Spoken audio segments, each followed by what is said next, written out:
એનજીએસ રેવા diamond જ્વેલરીના CEO Amit modak આપણી સાથે જોડાયા છે અને આપણે તેમના આઈપીઓને લઈને ચર્ચા કરવાના છીએ। अमित जी, स्वागत है सीएनबीसी बाजार पे आपका।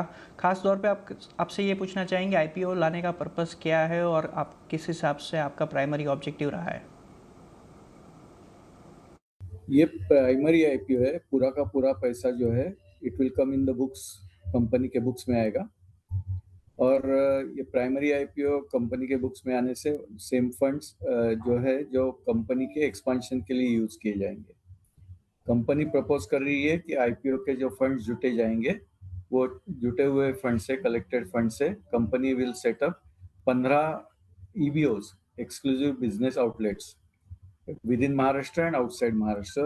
More precisely, outside Maharashtra, it will be north part of the India.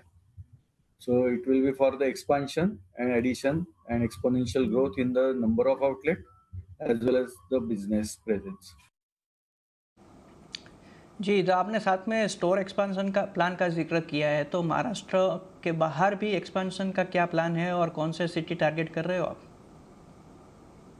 Mainly, we will focus tier 1 city within Maharashtra and outside Maharashtra. And when it will be tier 1 city outside Maharashtra, we will precisely go mainly with the malls because there is a generic footfall automatically coming.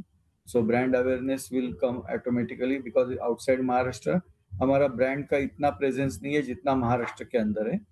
We are mainly a regional brand, but in region also we are a prominent brand. तो region में तो हमें कोई दिक्कत नहीं है brand का awareness के बारे में, लेकिन जब हम बाहर जाएंगे तो हमें ब्रांड अवेयरनेस के बारे में थोड़ा काम करना पड़ेगा। इसलिए हम लोगों ने डीआरएचपी में, आरएचपी में सब जगह मेंशन किया हुआ है कि हम नए जो लोकेशन खोलेंगे उसके लिए एक्सक्लूसिव मार्केटिंग का प्रयास भी करेंगे और उसके लिए भी कॉस्ट एलोकेट किया हुआ है। जी, तो साथ में एक ज्वेलरी एक नया इनोवेशन प्रोडक्ट के लिए लोगों को उत्सुक रहता है कि नया इनोवेशन क्या आ रहा है प्रोडक्ट में। गोल्ड के प्राइस अभी ऊपर है और ऊपर जा भी सकते हैं। आप कौन से नए प्रोडक्ट इनोवेशन लाएंगे? एक तो डायमंड ज्वेलरी में गोल्ड का जो कंटेंट होता है वो लिमिटेड होता है। मतलब डायमंड के ऑर्नामेंट का अगर वेट कुछ 10-15 ग्राम है तो उसके अंदर गोल्ड का वेट कम होता है, डायमंड का वेट साथ ही साथ में होता है। दूसरी चीज, ये जो गोल्ड यूज किया जाता है डायमंड ज्वेलरी में वो 14 कैरेट या 18 कैरेट का गोल्ड होता है। तो पर 10 ग्राम या पर ग्राम उसका प्राइस 24 कैरेट के गोल्ड के हिसाब से कम होता है।